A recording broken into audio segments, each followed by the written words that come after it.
Assalamu alaikum. Dear students, today we are going to learn a new lesson after verbal sentences, and this lesson is Arabic tenses. As you know, every language is dependent on how verbs function and how they make the sentences and how they define the action of a person in time. As we already mentioned, that in time means that whether the action was produced or action happened in past or it happened in present or it is in progress in present or it will happen in future. So there are two tenses in every language. Same is the case with Arabic. We have two tenses, that is, one is mazi and one is muzariya. And mazi we call past and muzariya we call imperfect.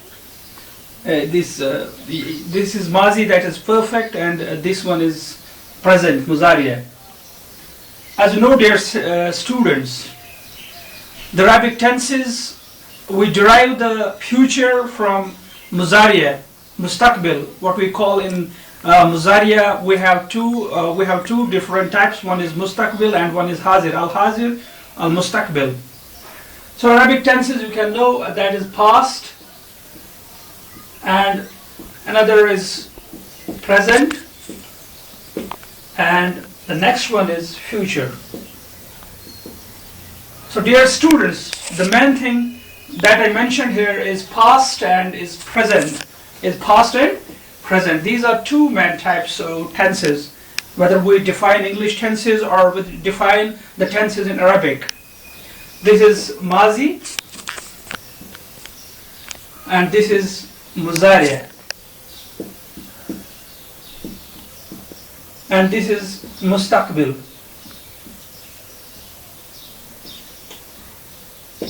Mustaqbil. So this is in present, and we have the exact term for this. This is al-hazir, and this is al-mustaqbil. So dear students, the base of the verbs, as we know, that is the past of the masculine singular. The past of the masculine singular. That is the base, that is the standard of the verb. From that verb we derive the different roots. As we already mentioned that there are 15 derivatives of that, but we won't mention that. We will go directly into the tenses and its types. As you know, in every type, I will rub it here. If we take now the base of the tenses and the past, we find 4 different types there. Exactly the 3 types, but 4 different types. One is indefinite, and one is continuous, and one is perfect, and one is perfect continuous.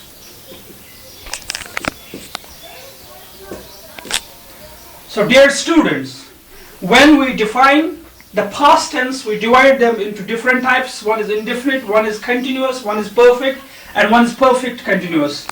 This is continuous, and this is perfect, and this is perfect continuous. As we also know that how many types of sentences are there? There are mainly 4 types of sentences. In every type, one is affirmative,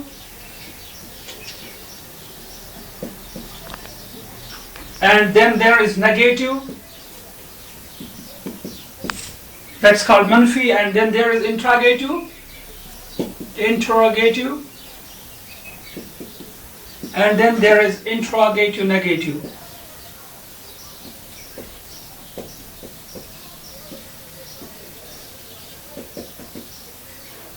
Interrogative negative. So dear students, you can repeat with me that today our topic is Arabic tenses. As we know, there are 2 main types there. One is past and one is present. The action which happened in past is this, and the action which is in progress are this time, or it happened just before, that is in present, and the action which could happen in future or which will happen in future, that is the mustaqbil, and this is mazi, and that was muzariya or al-hazir. Now, as you know that I told you there are 4 different types, and one is indefinite, and one is continuous, and one is perfect, and one is perfect continuous.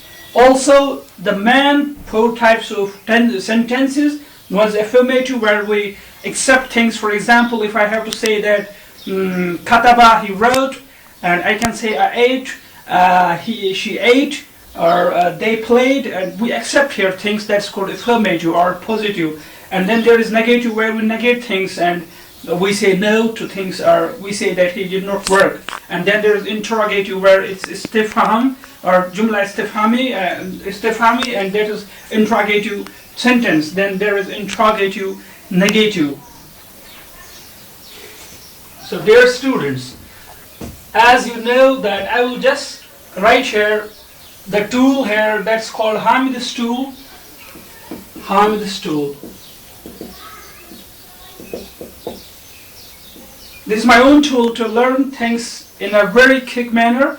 There you may come across in Saraf in now there the tool like Alif, Noon or Ya, but this is a different tool to define you the what we call in Arabic or Urdu Gardan, and that way you have to repeat, and when you repeat those things and you remember, you don't have to repeat here. I will just write here. This is awattana, and the second thing is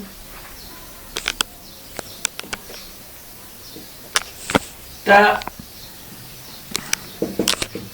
tuma tum, and the third thing is te tuma tunna, and there is then fourth one, that is tuna.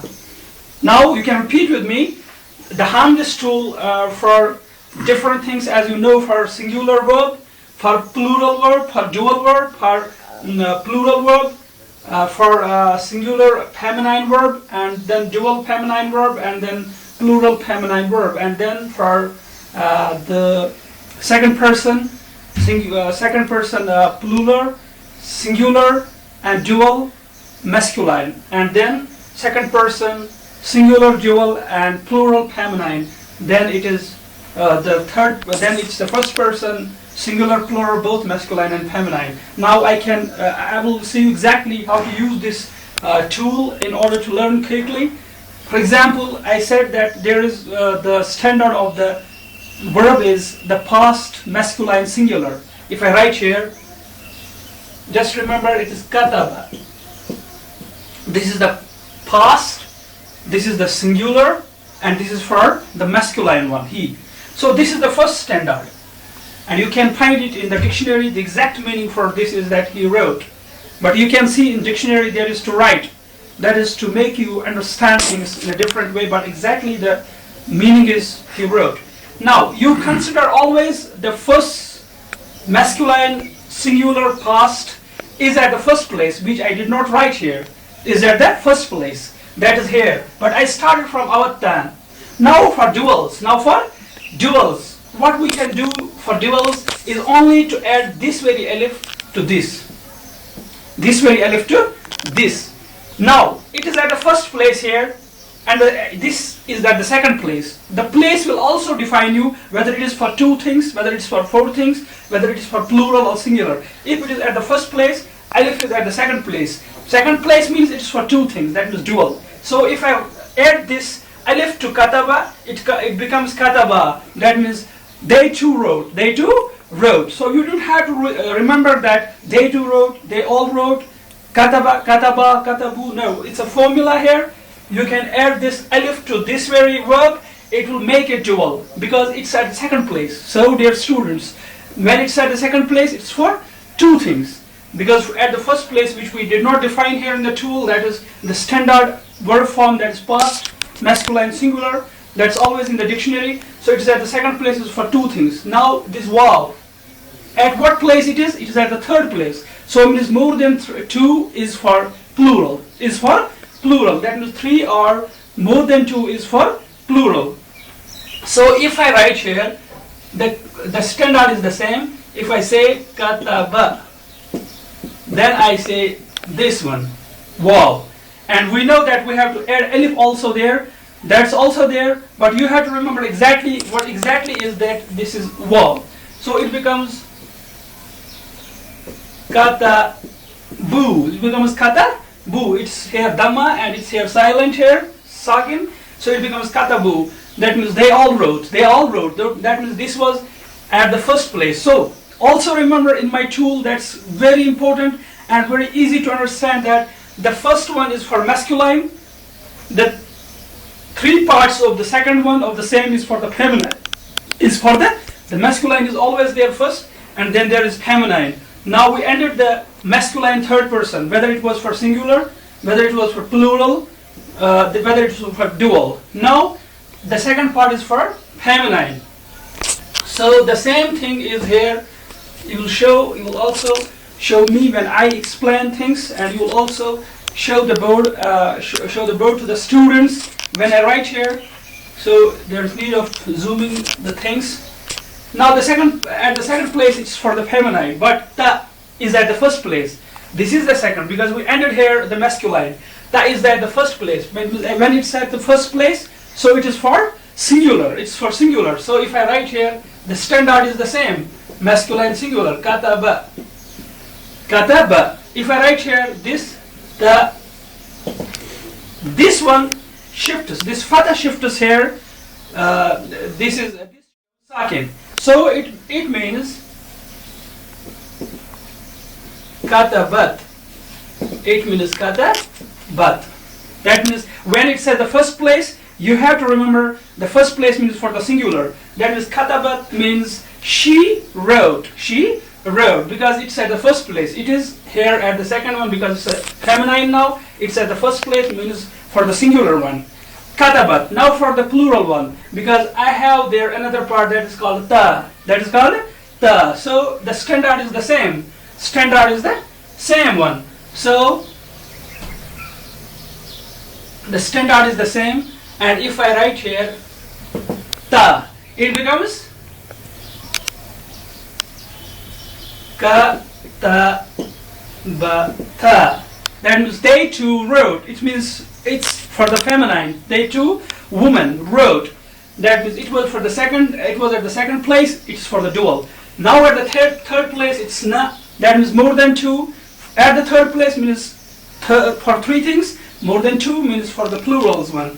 So the same standard is there. Kataba, the masculine singular one. So if I add here, this means na. This becomes silent and it becomes katabna. That means they all wrote. They all wrote. They all wrote. That means they females wrote all. So this was the third person. In my tool, it's a reverse thing there. In my tool, it's very easy to understand. The first one is for the third person. The second one is for the second person. And the third one is for the first person. So dear students, we'll evaluate here the lesson that we learned about Arabic tenses. The tenses are mainly of two types, that is past and then is present. And then we mentioned that in present we have al-hazir and al-mustaqbil, that's Zaria. And now in case of learning the tenses, as we took first the past tense, then we defined our tool, that is avattana. In this very lesson, the first lesson of this, we defined only this tool, avattana. So for the first person singular, which is always standard there, that there was no need to mention it at this place. That is, we took the example of kataba, it's the standard there. At the second place, it's alif for the masculine dual. That means it becomes kataba, they too wrote. And then at the third place, it's waw there. It becomes katabu, which is then added with alif, extra alif. And then for the second one is for the feminine. This was for the masculine. So the first thing was that we said that it's there for the feminine singular this ta. So we showed here that when there is a standard of this kataba, standard is always for the masculine, then we add here ta. Sir, excuse me, I have a question. Yes, you said that in third person this fatha be shifts to te. Does it shift to te? Ta? Does it shift to ta? No, sorry. We may have done mistake there. That I mentioned here it may shift here. No, it doesn't shift here. Actually, this is katabat. This is katabat. And then we add ta here. This is katabat. This becomes sakin here. This doesn't shift here. It shifts in case of second person. Second person for masculine and second person for feminine. There, this one is sakin and this becomes mutharik. This becomes mutharik because there is fatha. Whenever there is vowel sign on any alphabet, we call that alphabet that's mutharik. It's mutharik and that is sakin.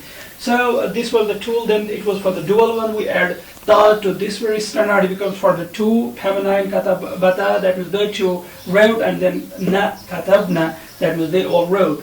So it was our first line, and I would like to make you to note our address, that is bukharihamid786@gmail.com. So don't neglect to upload your videos also, or to have the conversation with us.